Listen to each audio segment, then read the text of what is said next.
Hi, my name is Darryl Haddock with the West Atlanta Watershed Alliance. This session is being recorded as part of River Rally's Leading with Equity session.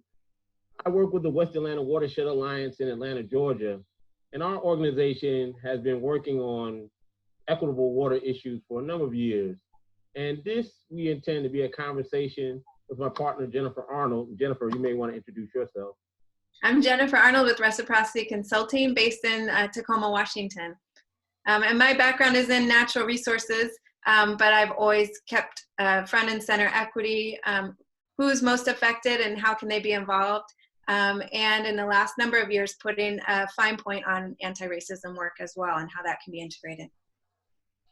So yeah, Jennifer and I will be having a pretty informal conversation that'll lead you through a number of topics that we hope will inform you as to how equity is showing up in communities around the country and how organizations and how community groups find themselves being more resilient and at the table in terms of their engagement.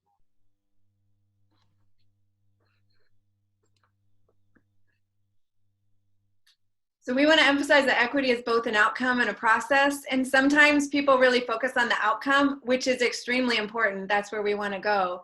But without also thinking about the process, you can lose sight of how to get there. They're intimately intertwined. So that's really a core theme of the work and what we're talking about here today. Yes, and a lot of times the top-down approach to community engagement, certainly with respect to project implementation, really focuses on that outcome. Wouldn't you say, Jennifer? Yes. And so we hope that, you know, a bottom-up solution really shifts the power dynamic where the process really helps to include communities, include their vision, include their local knowledge, so that you get a much better product and a much better outcome. Mm-hmm. But this does go against the grain of how our society functions and how most of our organizations are incentivized to behave and work. That often, you know, having a really compelling story of how you're going to reach this outcome and you have a really tight plan and you have benchmarks and you, or I would even say we, because I'm often in this position too, are really rewarded if you just hit those benchmarks at each step. But equity as a process does not look that way. You need to slow down and listen and involve people. And if you just follow that kind of recipe from the beginning and treat it like a prescription, you're not going to get to that equitable outcome. Even though it may, as an analyst, it may look like that you could hit that target, you're going to be missing things. You're going to not see things because if you're not involving those people most impacted. Sure.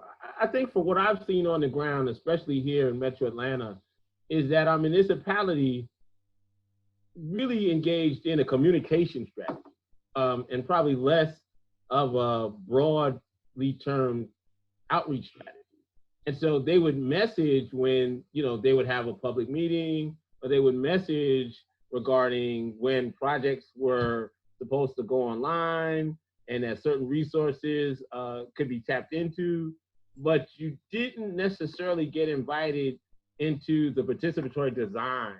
And that's something that is really on the uptick. It's something that really is starting to gain ground in terms of working with communities and really valuing that local knowledge, because communities have their lived experiences. They've had these waterborne problems, they've had these watershed challenges, they've had these environmental stressors for some time. And so they know what it takes to be resilient, and possibly they may have already even started lifting up community emerged solutions that could be implemented with the resources that we could get from our federal, state, and local government. Yeah, great examples, yeah. And we want to really highlight why the focus on race, because race is really hard to talk about. There are a lot of cultural norms where people avoid or suppress conversations about race. It is found to be the strongest predictor of access to water infrastructure and flooding resilience, but it's much easier for us as a society to focus on income, disability status, age, gender. Those are also really important issues.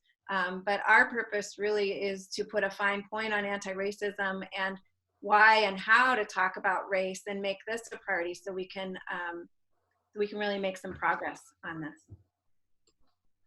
Yes, I would say that it's very difficult, especially when you're kind of leaning in from a very academic or science-driven methodology to think about race. It oftentimes the leaning towards science tends to reflect that, you know, that's too political. That's too hot button. And science is supposed to be the conscience of observer. That's kind of, you know, the fly on the wall.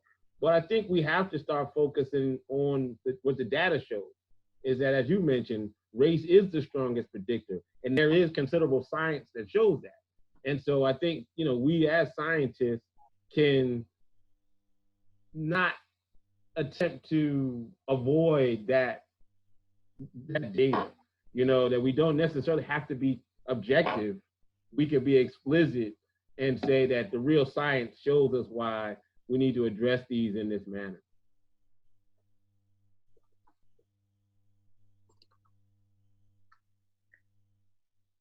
So we have joined race and economic status here, but we see that they're deeply intertwined, because we know that some of the structural underpinnings that impact communities of color largely, you know, live in these two spaces, right? That your race can determine your economic status, your quality of life. Your zip code generally tends to have certain kinds of investment or the lack thereof. And so we need to also be really specific, especially in terms of the financial resources to implement some of these strategies and why they may or may not be visible in certain communities. And again, just as I think it's easier for a lot of people to talk, and for society in general to talk about that economic status piece, but they're so closely intertwined. And race really does need to be teased out. And in the example of the report cited here at the bottom, Dig Deep and US Water Alliance released a big report looking at access to water infrastructure or complete plumbing throughout the US. And as an example, they found that Native Americans by far were the group that had the least access throughout the country, controlling for income and looking at urban and rural areas. And that just doesn't happen by accident as a side effect. There are some really clear policies historically that have led to those outcomes. And so if we don't talk about it and tease it out and pull it out, then there's not going to be a way to address that or to get to those outcomes, equitable outcomes. Certainly. So here is a definition of racism that we use in the sessions that we facilitated. And, you know, racism is one of those words that really creates a lot of emotion. And so the goal here is not to soft pedal it, and it's not to kind of hit it at it with a hammer. It's just to show you that we need to get a shared understanding about the terminology that we use. And so, you know, everybody, you know, can look at this definition, recognize that the conversation is going to be rooted in this reference and how we move forward in terms of our understanding about this word. You know, the goal is not to say that this is a good person or a bad person. You know, what we're trying to do is to have a shared understanding that this is the dynamic that we are speaking to and of when we have this conversation. And our starting point is really that racism exists. It's embedded in our society and our country, the fabric of it.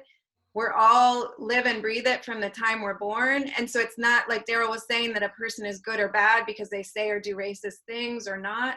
It's really to recognize it's in all of us. It's in our actions and words and outlooks. And so how do we call that out?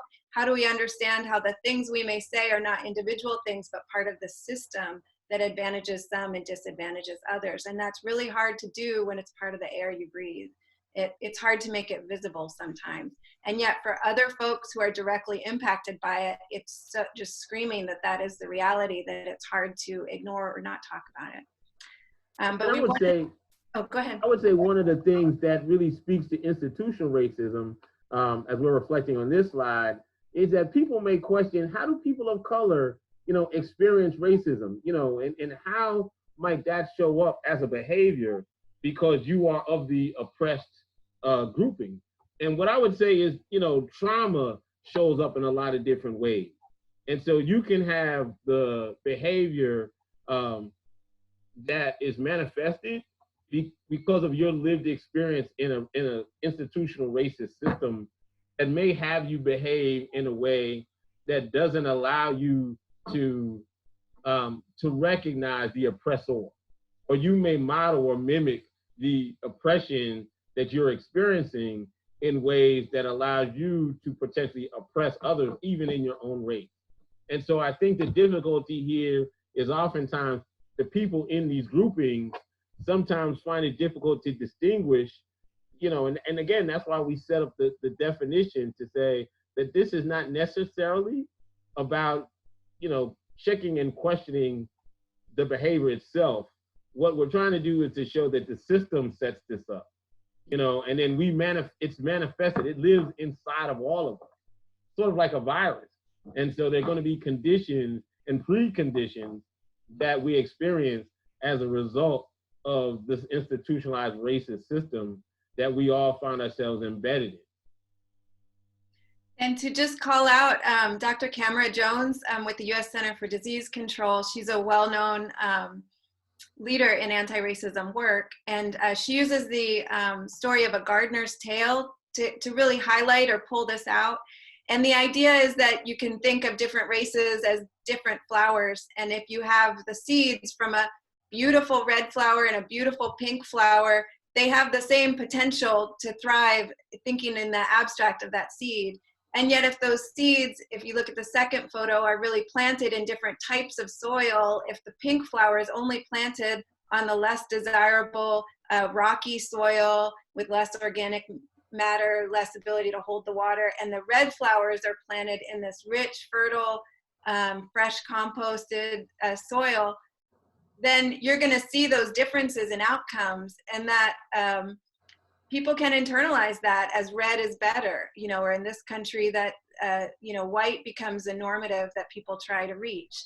And yet that does not reflect the inherent beauty or value of those different types of flowers. It reflects the environment, the policies in place that allow some to thrive while others are not. And then thinking about, actually the gardener's boxes as the containers that hold, that soil and keep those separate. Those are the institutionalized racism, if you can think about those pots or those structures that hold those inequities in place. And then as people internalize those differences, they'll start to internalize negative traits associated with the pink flowers and positive traits associated with the red, which often tends to reinforce putting more resources in the red because they'll have more, internalize that they have more potential to thrive, when that is actually not the case. And so to call it out and really deal with those institutions, we need to recognize those boxes exist and then tear them down and mix up the soil and put even more energy into those plants that have not had the good soil, because they need extra help in making up for all the hardship that they've weathered. And also there's a resilience piece as well, that those pink flowers have done well despite the rocky conditions. And so often there's a strength and a beauty that's unique in that situation, that those pink flowers are able to persevere and thrive despite the challenges of the soil that they're given. Yes, Jennifer, I think that it's very important to recognize the resiliency, even in terms of the difficult environmental factors that the pink flowers are experiencing, because that is something that communities are attempting to lift up in their community stories, right? It's not all that we just focus on how many parts per billion we're being exposed to this and all of these, myriad environmental stressors that communities are experiencing. There have been, positives in terms of, community organizing, community asset mapping, that communities want to tell. And so we need to not only, paint these as losses, but we need to recognize that there's considerable positives that come out of these even, very challenging neighborhoods.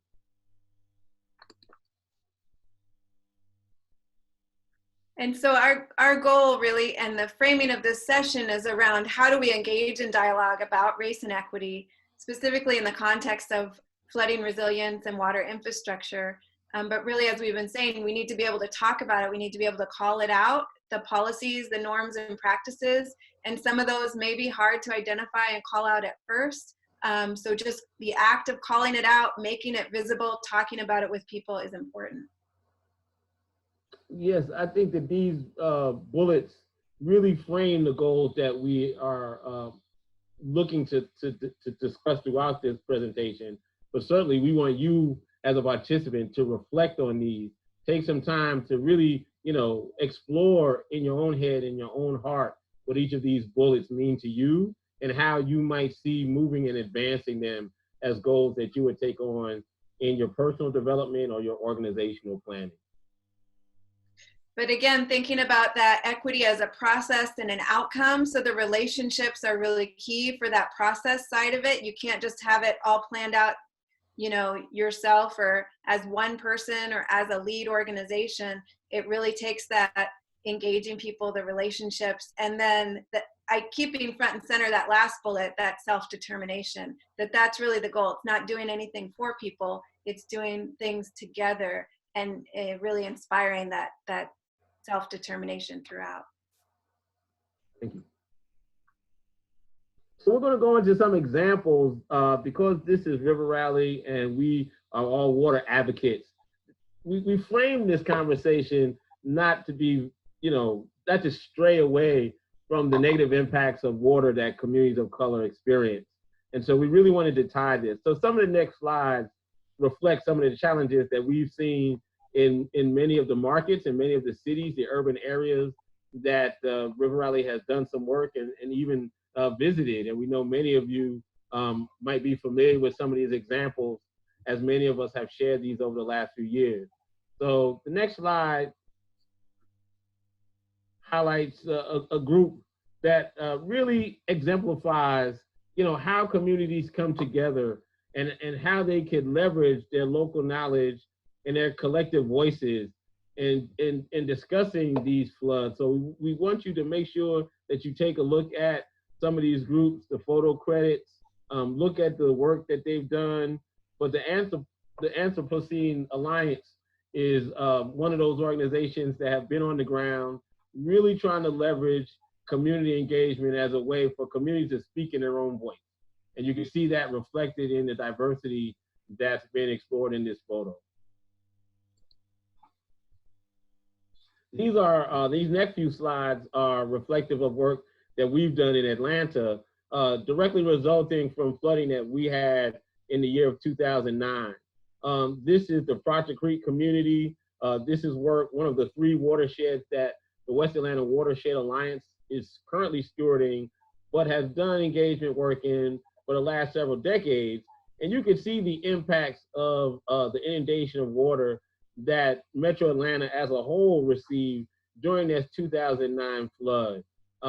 These shots were taken in and around the Project Creek watershed, as I said, but much of the storm water that you see pictured here is not necessarily connected to coastal flooding because Atlanta's in the mountains. So where is this water coming from? And why do we see, such an intensive volume? Well, this really is, in my opinion, catastrophic infrastructure failure. The stormwater infrastructure, the great infrastructure, does not have the capacity to address and to contain the level of stormwater that's created by our impervious surfaces. And so if you look at the next slide, you see that the great infrastructure exceeded its capacity. The picture on your left, my left, your right, possibly our left, is the stormwater, the stormwater facility. And when the water exceeded the capacity, it overran the wastewater treatment plant. It actually flooded the Chattahoochee River, and you could see the amusement park that was essentially flooded as a result of the river flooding. And so, as I mentioned, this idea of infrastructure failure has prompted solutions like stormwater parks tunnels and vaults and extensive investment in great infrastructure that sometimes misses placement in these communities of color. Or the community of color bears the burden of the placement in such a way that it leads to things like gentrification. And so we really want to make sure that communities are at the table in the design, implementation, and planning of these interventions so that we don't exacerbate a problem like this by displacing the very community that needs the advantages of this additional treatment. Next slide. So again, there's some micro experiences and some macro experiences that come from this flooding that you can see is a result at many different scales. So this is a scene of cracked foundation. A lot of times the houses sit on saturated soils and the groundwater just really can't hold or move, or the water table can't move water away. And so you get persistent moisture in some of the floorboards and joists and foundations of some of these homes that leads to things like poor air quality, black mold, and other things persistent in the homes. Certainly driveways and foundations lead to critical infrastructure failure in terms of homes and housing, and people don't always have the financial wherewithal to make the necessary improvements to their driveways and sidewalks, and certainly to their homes and rooftops. And then certainly you see where the flooding has just, the house is just basically sitting in a torrent. And again, that can lead to public health challenges. And so, you know, we in Atlanta have tried to address this not only as a green infrastructure opportunity, but also a public health challenge, looking at how we join kind of those two conversations to come up with mutually beneficial solutions. Let's take that one more slide that again shows how this is an infrastructure failure. You know, you can see the storm drains and the manholes in front of the picture, in the foreground of these pictures. That's really leading to how people experience this flooding. And a lot of times people might not think about the fact that street flooding is a result of infrastructure failure. But if you sit at a bus stop or you're waiting on the corner and you're consistently getting splashed because of the cars that are moving by, then that's because your stormwater infrastructure isn't adequately removing the water that your street is receiving. And because of the development pressure that comes from building larger homes, larger driveways, you know, going from 1 car to 2 car, increasing your rooftops area, you're going to create more stormwater that causes problems like this. I'm wondering too about, you mentioned the gentrification, and I know that that's a big one to unpack for people. You know, of course, it's a wonderful thing to bring resources into a community, but often the feeling among those communities of color, if they have had a long experience of disinvestment, can be, and I've heard you say it before, that this is not for us. Sure. And yet it's not that we should not be investing in communities either. I mean, that's not the right message to send. And so I'm wondering if, yeah, you could. Yeah, it's a hard thing to grapple. And one of the benefits of the work that we've been able to leverage in Proctor Creek, for example, even on this particular block that's photoed, is we essentially got a brand new green infrastructure park put in just down the street of that white house that you see in the background on the last picture. And so there's some property that was vacant and abandoned that now has curb cuts and bioswales along the street to absorb and catch this water that you see the car moving through. The infrastructure that we were able to put in includes a cistern, because we didn't want to necessarily see this storm water go into the combined sewer that's in this particular area and continue to just be moved downstream. And so people wanted to see that water caught and that storm water be actually removed from the combined system. But people were very afraid that investment would actually raise their property values and move these residents out of the community and leave them vulnerable to not being able to stay because of their increased property value that would lead to increased property taxes. And so it's been a very challenging message to give communities the the resources they may need to address the water quality problem, knowing that they're very fearful about being more vulnerable to the displacement pressure that comes when those investments are made. And so we've attempted to be very, very clear that the legacy communities need to be frontline and center as these benefits go in. That we just can't produce these parks, green spaces. We can't make these huge financial investments in the anticipation that others would receive that benefit. If these people had to weather this storm literally and figuratively, they need to benefit from the interventions that come to mitigate. And that's that, going back to our theme, our broken record of equity as a process and an outcome. You can't just aim for that outcome and say, well, we need these green infrastructure, let's just put them all in as a designer or planner at the top of the food chain. We need to really be thinking about what do the community members need to feel supported so that they can retain their houses, even if property values are going up. Are there mechanisms or policies in place to help them, like you're saying, weather that storm? Yeah, and I would say that a lot of the economic investment that comes is not generally solely by, by dropping money into the community. We've really tried to leverage conversations around workforce development where residents can participate in the maintenance of these green infrastructure technologies. They can learn the landscaping, they can learn the plant identification and the scheduling of how you've got to weed and to come back in and manage the soils that might be in some of these interventions. And they can get paid so that they actually have, jobs. They might be able to scale landscape businesses up. Certainly we've been able to leverage things like community stipends to take care of the kind of lower level, kind of more kind of weekly, monthly, day-to-day work. But I think that, again, it's building a holistic approach to how residents can receive direct benefit. I mean, certainly they're going to receive the benefit that's going to come from the reduction in the water inundation and in the flooding, but they need to also have the ability, as we pointed out in earlier slides, to see some economic benefit as well. Mm-hmm. For sure. Thanks for that example.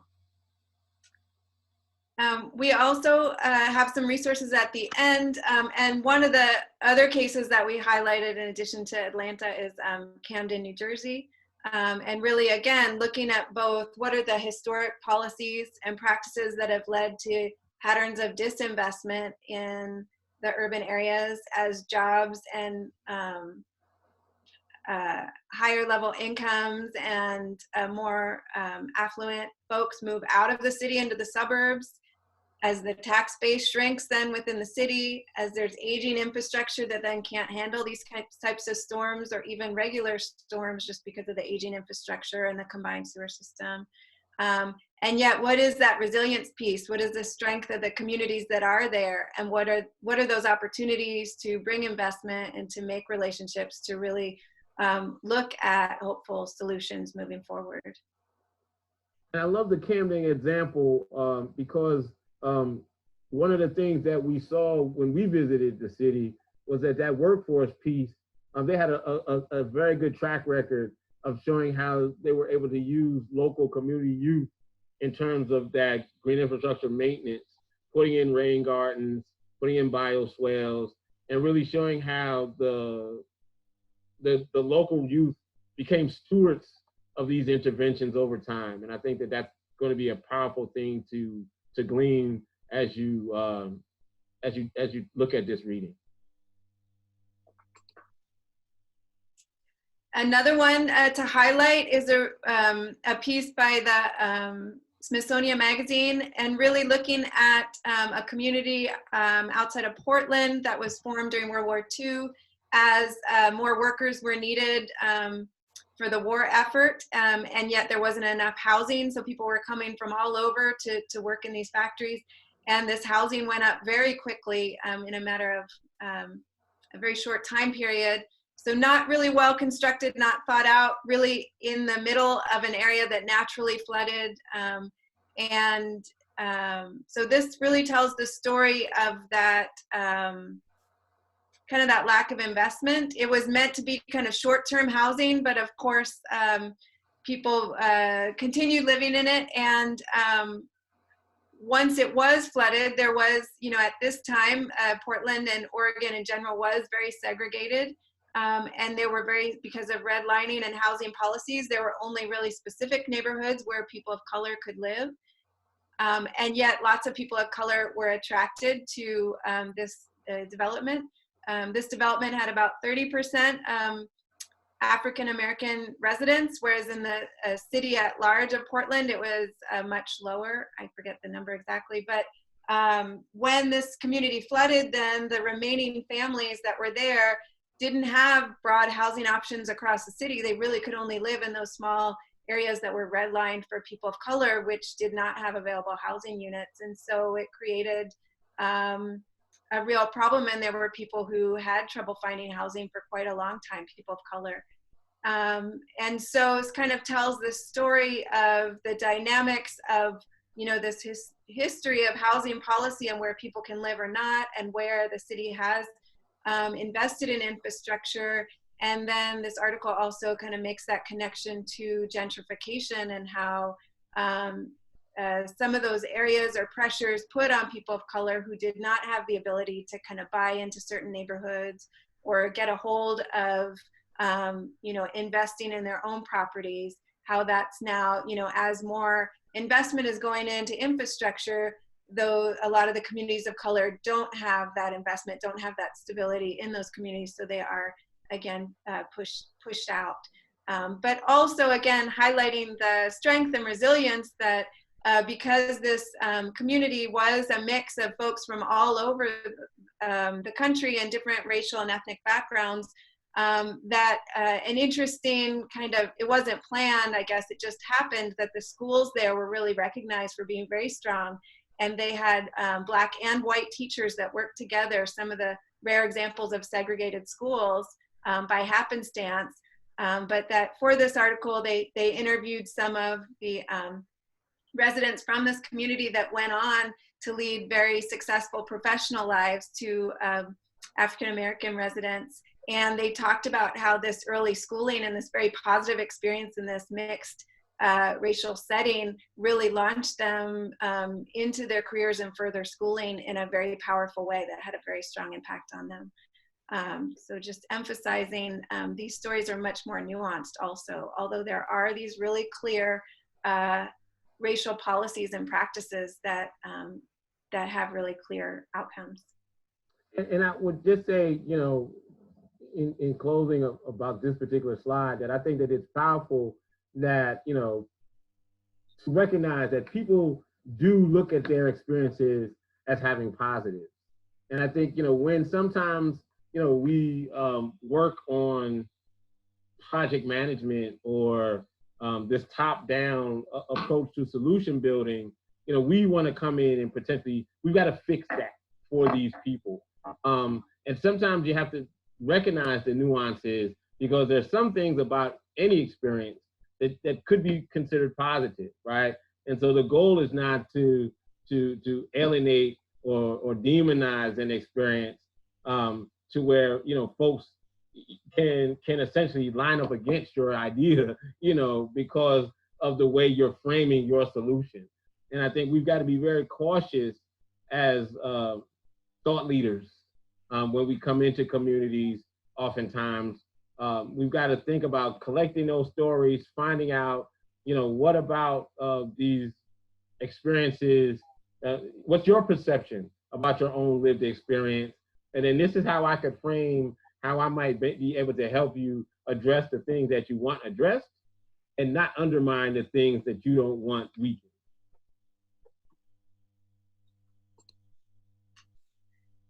So as we're wrapping up, we did want to point you in the direction of some of the other resources. These top two are some of these overarching studies that highlight how race is a driver.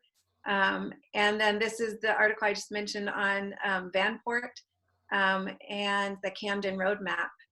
There are a few other resources here. Again, just really highlighting, trying to make visible what can sometimes feel invisible, the equity and anti-racism in water issues and environmental issues. And we also have one on general equity and anti-racism references, again, some of the core definitions and concepts, and some places to go to continue learning.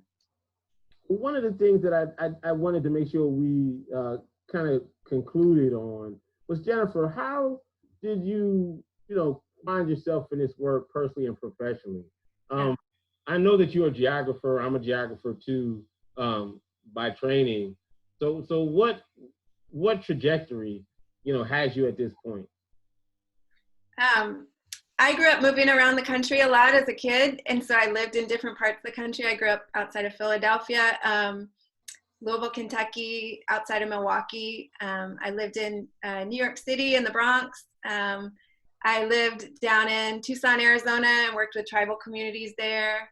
I lived in North Florida and worked with rural communities there. And now I live in the Pacific Northwest.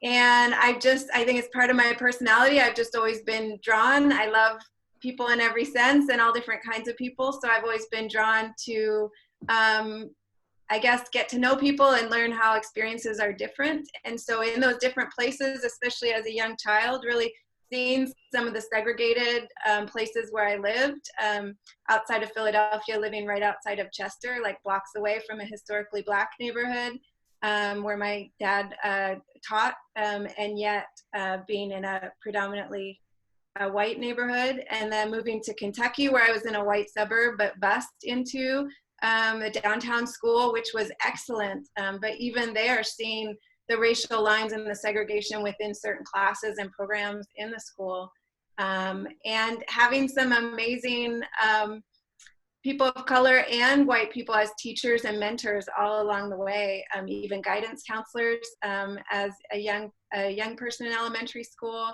and my family also just continuing to encourage me to ask questions. And so I think it's part of my personality and my personal journey. And then as I went on professionally, I was always drawn to the controversial or emotionally charged issues, because I always figure, even though they're painful, but that shows that people have passion, and so why not lean into that passion and see where we can do some good work. So then I always say, like, the professional training and skills, I'm a professional facilitator and mediator, and a natural resource professional as well. But I always say they just put a finer point on some of our instincts and intuitions that we can hone just being a good person every day. And so that's kind of where I've taken my journey. And I know we have in common also that we've gone through the Undoing Institutionalized Racism training, and that really formed a core piece. I've always worked on equity issues and power, and tribal sovereignty issues as well, but just being in touch with their resources and some of the people of color, the colleagues in my community up here, really putting a much finer point on focusing on anti-racism. Wow, thank you. And there's a lot of touch points with respect to our professional and personal journeys. For me, I'm originally from New Jersey, and my father was a worker at one of the Ford plants in the area, and so he certainly was involved in union work, union organizing. He also worked with a gentleman by the name of Amira Baraka in Newark. And so he was essentially what some would call a Black nationalist. And so I grew up with very radical views or revolutionary views in terms of my Black experience and my ethnicity. However, I always wanted to be a scientist. And so one of the things that I recognized very early on was that I wanted to be some type of natural scientist. I fell in love with Jacques Cousteau and watching him on television, and knew that I, had aspirations to be a water scientist of some sort, and was really interested in trying to figure out how a young Black kid was going to be the first Black Jacques Cousteau, if something like that was even possible, because I had no reference in my community to anybody doing that type of work. And so, just in exploring what that looked like, I remember one of the first professionals my father attempted to connect me to was a guy that was an industrial hygienist, a Jewish gentleman that did some work in Newark, and helped to mentor me as to what professional work was like, and what did you have to do, and what skills did you have to have, even in the world of industrial hygiene. And so I think for me, my journey was somewhat serendipitous, but I really ran from the community engagement part of it because I looked at what my father did. I also looked at what my mother did as a teacher and said, that's not me. I want to be somebody that, really relatively just does the science. I wanted to be in a world that was pretty clear and distinctive in terms of its boundaries. And I thought science was that until obviously you get older and you kind of smack with the reality that, there are biases even in science. And so that work kind of landing and learning about environmental justice issues kind of brought me back to my community, so to speak, in terms of, as a scientist, I need to take the professional skills that I have and use them to benefit communities. And I can't afford to drive onto sites and work in and around communities that have these challenges and these stressors and just give them a blind eye. And so, I found that my experiences, my professional experiences, brought me right back to my community and my community organizing roots. And I know my father's laughing, kind of up there, that he got me, and he did. So now I really focus a lot on that intersection because I'm unique in that a lot of times I was the only Black, in certain schools. I was very privileged to have certain experiences, to have certain jobs and to have certain accesses. And so I recognized that, that privilege, something that Spider-Man always says in the comic, if you have that responsibility, with great power comes great responsibility. And so you have to find a way to leverage that and to bring others to the table.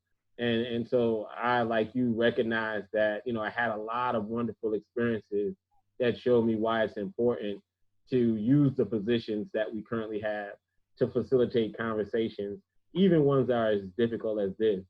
So thank you for sharing. I hope that you all who are participating in this session got a lot out of our conversation, what we've shared. Please review the resource material that we presented for you. And if you have any questions, make sure that you follow up using the resources that the River Network is providing in terms of chats, in terms of other experiences.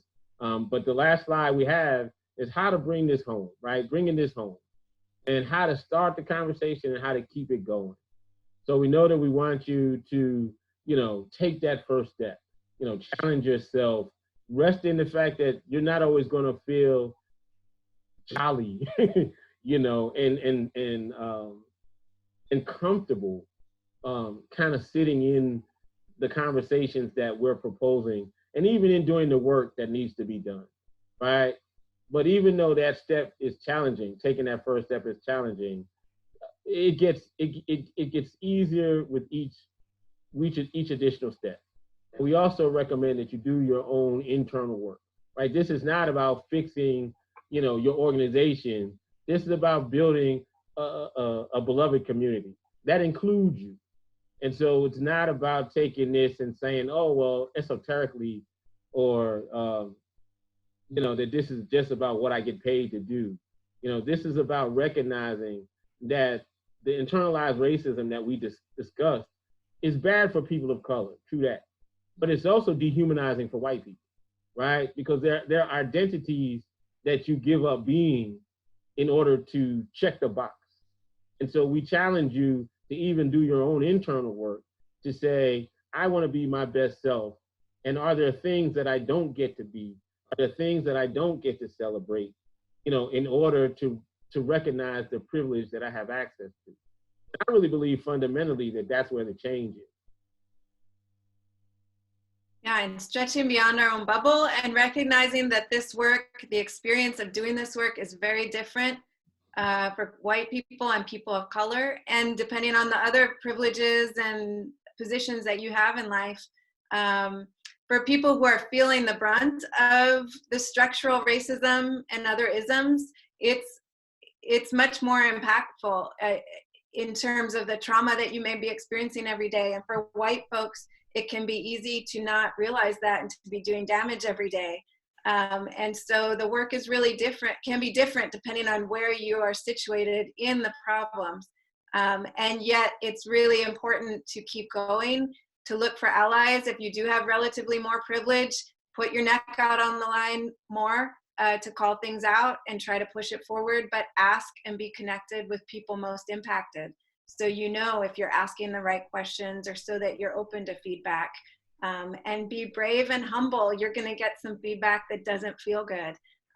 They thank you, think about it, do your internal work, and practice self-care, you know, because it's going to be hard work, but it's going to be rewarding, and you know, ultimately fulfilling that beloved community, that we can be our best selves by doing this work.